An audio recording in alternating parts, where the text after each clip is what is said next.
సంధ్యా theatre ఘటనలో అసలు సంగతి వెల్లడైపోయింది. అసలు అల్లు అర్జున్ పాత్ర లేదని పరోక్షంగా తేలింది. భద్రత కల్పనలో వైఫల్యానికి బన్నీని బాధ్యుడిని చేసే యత్నం చెల్లుబాటు కాలేదు. ఆయనకు తొలుత హైకోర్టులో, ఆ తర్వాత నాంపల్లి కోర్టులో బెయిల్ మంజూరు కావడం దానికి సాక్ష్యం. అదే సమయంలో కోర్టులో జరిగిన వాదనలను న్యాయమూర్తి పరిగణలోకి తీసుకున్న తీరు మరింత ఆసక్తికరం. సంధ్యా థియేటర్ ఘటనలో అల్లు అర్జున్కి ప్రత్యక్ష పాత్ర లేదని ప్రపంచమంతా అంగీకరిస్తోంది. కానీ ఆయన మీద కేసు బనాయించి వ్యక్తిగతంగా దాడి చేసిన వైనం మీద ఆరంభం నుంచి అల్లు అర్జున్ నిబద్ధతతో నిలబడ్డారు.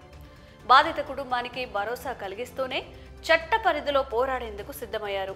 అయినా కొందరు ఆయన మీద అపవాదులు మోపేందుకు యత్నించారు. కానీ తీరా ఇప్పుడు అందరూ అల్లు అర్జున్ వాదనను అంగీకరిస్తున్నారు. ఆయన మీద నిందలు వేయడం తగదంటూ గొంతు విప్పుతున్నారు. అదే సమయంలో నాంపల్లి కోర్టు కూడా అల్లు అర్జున్ న్యాయవాదుల వాదనను అంగీకరించింది. సంధ్యా థియేటర్ దగ్గర తొక్కిసలాట జరిగిన సమయంలో అల్లు అర్జున్ ఘటనా స్థలంలో లేరు. కనీసం దానికి సమీపంలో కూడా లేరు. ఫస్ట్ ఫ్లోర్లో సినిమా చూస్తున్నట్లుగా ఆధారాలు సమర్పించారు. అలాంటి సమయంలో ఆయన పరోక్షంలో జరిగిన ఘటనను ఆయనకు ఆపాదించడం మీద అభ్యంతరాలు వ్యక్తం చేశారు. అవసరం లేని చట్టాలను మోపారంటూ న్యాయస్థానం ముందు ప్రస్తావించారు. వాటిని కోర్టు పరిగణలోకి తీసుకుంది.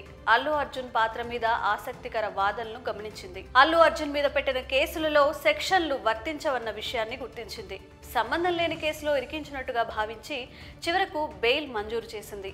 ఇక అల్లు అర్జున్ మీద కేసుకు సంబంధించిన NHRC కూడా పోలీసుల వైఫల్యం మీద నోటీసులు జారీ చేసిన తరుణంలో నాంపల్లి కోర్టులో కేసు కూడా ఎక్కువ కాలం నిలబడే అవకాశం లేదని బన్నీ లాయర్లు తెలియజేస్తున్నారు.